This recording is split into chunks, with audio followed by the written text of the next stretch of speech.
नमस्कार, मैं हूं आपके साथ मयंक। तो ट्रंप से कह देना इमाम हुसैन के उसूलों वाले किसी से नहीं डरते, ये वो बात है जो ईरान में तेजी से वायरल हो रही है और ईरान के लोग कह रहे हैं। देखिए, आज डोनाल्ड ट्रंप की तरफ से एक बड़ी धमकी आई ईरान के लिए। उन्होंने कहा, मैं पूरे ईरान को उड़ा दूंगा, पूरे ईरान को तबाह कर दूंगा। अब देखिए उन्होंने ऐसा क्यों कहा। वो एक टीवी चैनल को इंटरव्यू दे रहे थे डोनाल्ड ट्रंप, और इस दौरान उनसे ये सवाल किया गया कि ईरान की तरफ से जो है ये कहा जा रहा है कि अगर अली खामेनी साहब पर हमला होता है, उनको निशाना बनाया जाता है, तो डोनाल्ड ट्रंप भी निशाने पर रहेंगे। इसका जवाब देते हुए डोनाल्ड ट्रंप ने कहा कि अगर ईरान ने मुझे मारने की कोशिश की तो मैं धरती से ईरान का नामो निशान मिटा दूंगा। अगर ईरान ने मेरी हत्या की साजिश की तो ईरान की तबाही को कोई नहीं रोक सकता। ये उन्होंने जवाब दिया।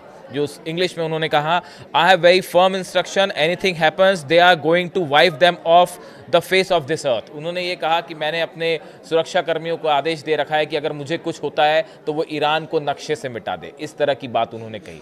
अब देखिए, डोनाल्ड ट्रंप की ये धमकी आई, और ये उन्होंने धमकी क्यों दी, ये एक सिलसिला है जो पिछले कुछ दिनों से चल रहा है। लगातार इस तरह की खबरें आ रही थी कि अली खामेनी साहब को निशाना बनाया जा रहा है, अली खामेनी साहब पर हमला हो सकता है। इस तरह की बातें लगातार आई कि ईरान में जो प्रदर्शन हुए उसके जरिए तख्तापलट की कोशिश हुई, वो नाकाम हो गई। पहले 12 दिन की जंग के दौरान तख्तापलट की कोशिश हुई, वो भी नाकाम हो गई। अब उसके बाद ये फिर से कहा जाने लगा कि अली खामेनी साहब निशाने पे हैं और उन पर हमला हो सकता है। जब इस तरह की खबरें आई तो अभी कल ही जो है ईरान के कमांडर हैं जनरल अबुल फजल शेखरची, इन्होंने कहा कि अमेरिकी राष्ट्रपति, उन्होंने डोनाल्ड ट्रंप को सीधी चेतावनी देते हुए कहा कि ट्रंप जानते हैं अगर हमारे नेता की ओर कोई भी हाथ बढ़ाया गया तो हम न केवल उस हाथ को काट फेंकेंगे बल्कि उनकी दुनिया को भी आग लगा देंगे। इस तरह की बात उनकी तरफ से कही गई। ये ईरान के कमांडर हैं, इनकी तरफ से बात कही गई, अगर अली खामेनी साहब को टारगेट किया गया तो हम उनके हाथ काट देंगे और अमेरिका को जला के तबाह कर देंगे। इस तरह की धमकी आई थी। उसके बाद आज डोनाल्ड ट्रंप से ये बात पूछी गई तो उन्होंने ये जवाब दिया। देखिए, इसके पहले भी डोनाल्ड ट्रंप ने जो है वो एक इंटरव्यू दिया था। इस दौरान उन्होंने अली खामेनी साहब के ऊपर कमेंट करते हुए उनको बीमार बताया था। इस तरह का कमेंट आया था। ट्रंप ने कहा था कि खामेनी को अपने देश को ठीक से चलाना चाहिए और लोगों की हत्या बंद कर देना चाहिए।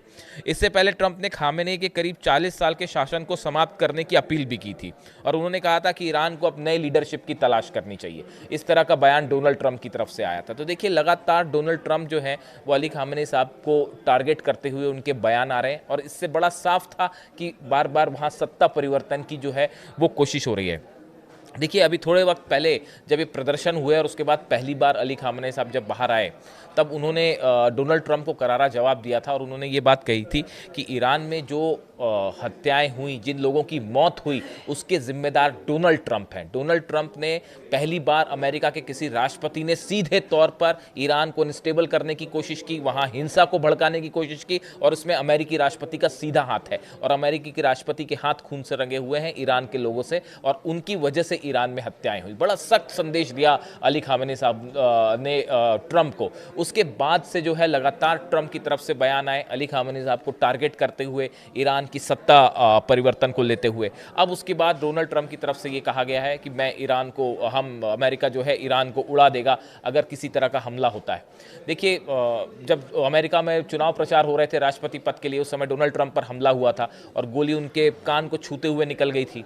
हाल ही में जब अली खामेनी साहब को धमकियां दी गई तो ईरान की तरफ से ये बयान आया, इस तरफ से एक पोस्टर जारी करके, तस्वीर जारी करके बयान आया था कि अब की बार निशाना चूकेगा नहीं। डोनाल्ड ट्रंप को एक प्रकार की वार्निंग थी कि निशाना चूकेगा नहीं अब की बार, इस तरह से बात कही गई थी। अब उसके बाद डोनाल्ड ट्रंप ने ये बयान दिया है। देखिए, एक दो चीज़ें हैं जो इस समय सोशल मीडिया में काफ़ी ज़्यादा वायरल है। एक तो अली खामेनी साहब की स्पीच जो है वो फिर से सोशल मीडिया में वायरल हो रही है। ये उन 12 दिनों की जंग के दौरान की स्पीच है जब नेतन्याहू और इजराइल के डिफेंस मिनिस्टर की तरफ से बार बार ये बात कही जा रही थी कि हमारे निशाने पर ईरान के सुप्रीम लीडर हैं और अगला टारगेट वो होंगे। उस समय जो है जंग के बीच में अली खामेनी साहब बाहर आए, उन्होंने नमाज पढ़ी थी मॉस्क में, और उसी दौरान उन्होंने एक बात कही थी जो सोशल मीडिया में तेजी से वायरल हुई, और बताया जाता है कि उस 12 दिन की जंग में जो ईरान ने जीत हासिल की उसमें ये स्पीच बड़ी अहम थी। देखिए, उस समय उन्होंने कहा था कि जब उनको ये धमकी देके कहा गया कि आपको टारगेट किया जाएगा, जंग के बीच में अली खामेनी साहब ने कहा था मेरे जिस्म की कोई कीमत नहीं, मेरी जिंदगी की कोई अहमियत नहीं है, अहमियत है तो सिर्फ ईरान की। जब तक उन्होंने ईरान के लोगों को कहा, जब तक तुम इमाम हुसैन के उसूलों पर कायम हो, हम ये जंग जीत रहे हैं। उन्होंने कहा कि जब तक आप इमाम हुसैन के उसूलों पर कायम रहोगे तब तक आपको कोई नहीं हरा सकता, दुनिया की कोई ताकत नहीं हरा सकती।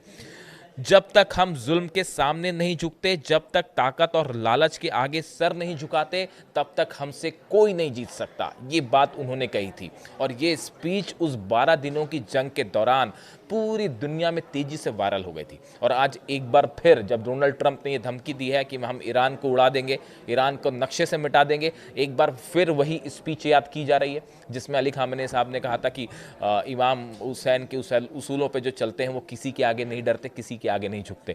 देखिए, मैं एक इंटरव्यू देख रहा था, अली खामेनी साहब का इंटरव्यू। उन्होंने ये बताया कि आखिर अमेरिका की समस्या क्या है। ये अली खामेनी साहब के शब्द है कि उन्होंने बताया कि आखिर अमेरिका बार बार जो है वो ईरान को लेकर क्यों पीछे पड़ा रहता है और अमेरिका की समस्या क्या है। उन्होंने ये कहा इंटरव्यू में, देखिए अमेरिका की मुख्य समस्या ये है कि ईरान ना तो किसी के सामने झुकेगा, वो हमें झुका भी नहीं पा रहे, ना वो हमें जंग में हरा पा रहे, ना वो हमें दबा पा रहे। तो ऐसी स्थिति में ना तो अमेरिका जो है ईरान को हरा पा रहा है, ना उसको झुका पा रहा है, ना उसको दबा पा रहा है, ना उसके ऊपर प्रेशर डाल के काम करवा पा रहा है। तो ये अमेरिका की मुख्य समस्या है कि ना तो ईरान हार रहा है, ना ईरान डर रहा है, ना ईरान दब रहा है। ऐसी स्थिति में अब करें तो क्या करें। और यही मुख्य वजह है ये जो इतनी लंबी लड़ाई चली जा रही है अमेरिका और ईरान के बीच में, जो कि ख़त्म होने का नाम ही नहीं ले रही। अली खामेनी साहब ने अपने इस इंटरव्यू के दौरान ये बात कही, एक स्पीच के दौरान उन्होंने ये बात कही कि हम ना तो हारने वाले हैं, ना हम झुकने वाले हैं।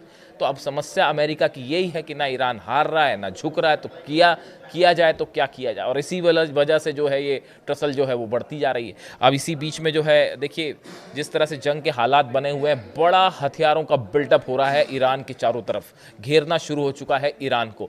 भले ऐसा लग रहा है कि अभी तुरंत जंग ना हो, लेकिन जिस तरह से फाइटर जेट्स आ रहे हैं ईरान के आसपास, एयरक्राफ्ट कैरियर्स भेजे जा रहे हैं और तमाम जो है सबमरीन्स ईरान को घेरना शुरू कर दिए, और ईरान की भी ज़बरदस्त तैयारी, शायद ऐसी तैयारी जो मिडिल ईस्ट के इतिहास में पहले कभी नहीं देखी गई। यही वजह है इराक से बेस छोड़ना पड़ गया, अल उदैद बेस छोड़ना पड़ गया, और तमाम जो है अरब देशों ने भी कहा कि ईरान पर हमला मत करिए वरना हमारे बेसिस तबाह हो जाएंगे। ये पहला मौका ऐसा है जब मिडिल ईस्ट में अमेरिका को सीधा किसी ने टक्कर दी है ईरान ने, और ईरान भारी पड़ता दिखाई दे रहा अमेरिका पर। इसराइल की तो बात ही छोड़ दीजिए, इसराइल पीछे छूट गया, वो 12 दिन की जंग में ही मामला ख़त्म था। अब वो जो है ये अब सीधी टक्कर अमेरिका वर्सेस ईरान, ये जो पूरा युद्ध है वो अब अमेरिका वर्सेस ईरान का रह गया है। इसराइल तो बीच में कहीं है ही नहीं, और उस पर भी ईरान भारी पड़ता दिखाई दे रहा है। उस बीच डोनाल्ड ट्रंप की धमकी कि हम ईरान को नक्शे से मिटा देंगे, और दूसरी तरफ से ईरान के कमांडर्स का जवाब कि अगर हमारे सुप्रीम लीडर की तरफ आंख भी उठा के देखा, हाथ बढ़ाए तो हम हाथ काट के रख देंगे। अब सोशल मीडिया में ये जो बयानबाजी है ये तेज़ी से वायरल हो रही है, और मिडिल ईस्ट के जो पूरे हालात हैं वो एक बार फिर धीरे धीरे करके एक बड़ी जंग की तरफ बढ़ रहे हैं। इससे जुड़ा जो भी अपडेट होगा आप तक पहुंचाएंगे। Thank you so much.